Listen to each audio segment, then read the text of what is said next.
He's always trying to break you down, to make you sad, to let you in the darkness from the very beginning, and he declared his enmity to mankind.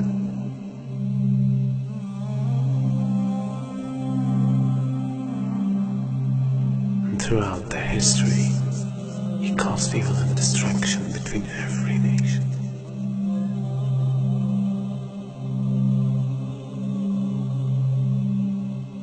And today, he became much powerful than any time else.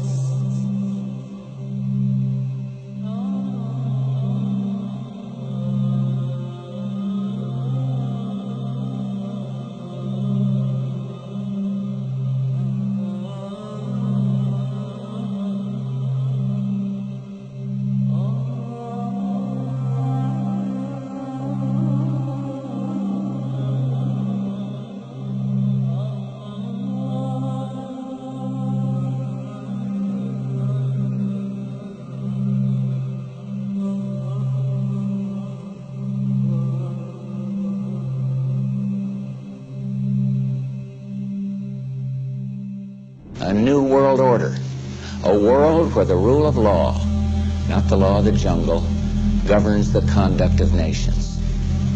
When we are successful, and we will be, we have a real chance at this new world order, an order in which a credible United Nations can use its peacekeeping role to fulfill the promise and vision of the UN's founders. We begin to see the climax of a major change in society, the climax of a new world order. And we begin to see a type of integration between information technology and trade. We begin to see the economy, politics, culture, and ideology being transported simultaneously from nation to nation. And with this technology, with the ability to transport ideas, the very value systems of people, the way that they eat, what they enjoy to do, how they enjoy recreation, their racial concepts, their culture, their ideology being transported all around the world, a type of globalization. And with this boom in the information technology, and with this major event that takes place, now it comes to a culmination, and it starts to reach a high point. And so the innocent people, we look at this, and we say, what is going on? What is happening to the world that had so many different varying views, different nations, different ways of approaching things that can complement each other? Now we see politics is stripped of real power, that the economy governs all social exchange. We see that the states serve the financial power structures, that the real power is no longer in the hands of the generals, but the real power now switching to the hands of the people who run the economy, to the banking systems. And then we see that politicians play the role of public relations officers only to control the masses, either by lulling them to sleep or by terrorizing them. And then we see that the masses of the people become helplessly preoccupied. Their lives are now bombarded with a series of cultural events. And these cultural events start to become the most important things in their lives. The World Cup, the Major League Series, the rugby, the cricket, the hockey, the tennis. Whatever the sport may be, we see whole nations coming behind sports. And the national heroes become sporting people. Even in Saudi Arabia, even in our own Muslim countries, the national heroes are now the soccer players. Who kicks the little ball inside of the net? He becomes the hero of the nation when people are dying on the ground. But yet we become preoccupied with this.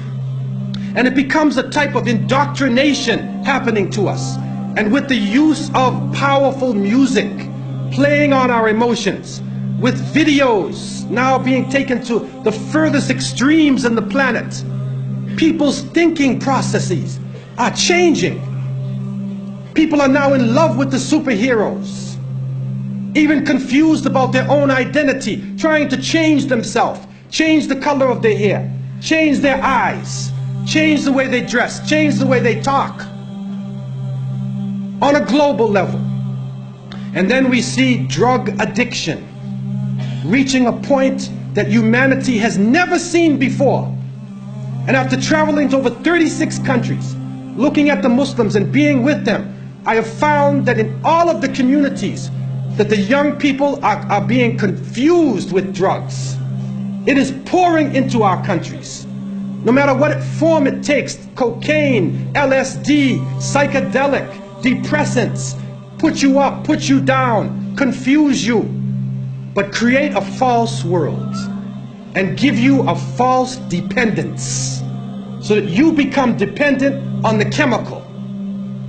You forget about Allah. Your God becomes the pusher. Your God becomes the chemical. And so creating this dependency amongst the masses of the people.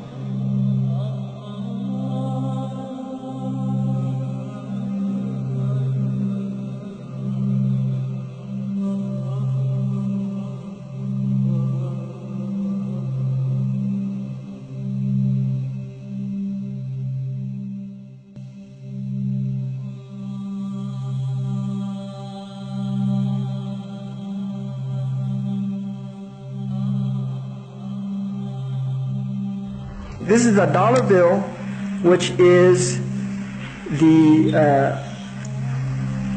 now devalued dollar bill. And on the back of the dollar bill, there's a seal on this side. It's called the Great Seal of the United States. That's what it's called. It's their seal. Now behind the seal, this is actually what is behind the Great Seal of the United States, is a pyramid with one eye. Now the one eye is the sun god Re, which is where we get the word ray, sun rays. It is the sun god, same Mithraic character, and he shows up again and again. This is the Masonic god of the ray. 13 5-pointed stars, and when you draw lines between them, you'll draw a 6-pointed star. If the hexagonal star is lifted out and placed over the image of the pyramid, its points indicate specific letters in the Latin inscription surrounding it, which are thought to be an anagram.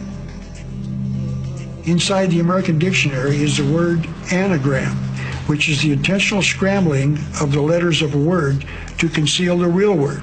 So if you re-scramble, you get Masons. This is how we know that the Masons originated the drawings for the Great Seal of the United States. This search for concealed meanings in the iconography is not confined to the imagery alone.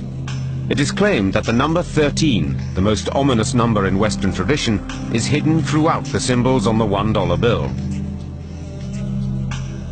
They point out the repetition of the symbolic number 13. There are 13 leaves on the olive branch in the eagle's right claw, 13 arrows in the left claw, 13 stars above the eagle's head, and 13 bars and stripes on the shield. Count the feathers. You'll notice that there are 32 feathers on the bird's left wing and 33 on his right wing.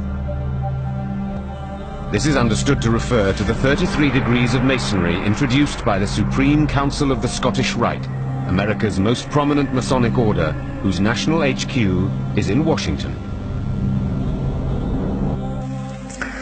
If you look, you'll see the pyramid is built except for the top. It's built except for the top. The eye is suspended above the top. It hasn't come down yet. Because they believe until they've finished the Masonic project, which is what they say on the bottom, Novus Ordo Seclorum, and then Annueta Chapters, he is pleased with our project. In other words, the God they believe in is pleased with our project. What is the project? This is the question. What is the project that this God is pleased with? The project is literally the secularization of the world. To completely strip the world from religious beliefs. This is the project, and that is why it is called Novus Ordo Seclorum, a new secular or worldly order.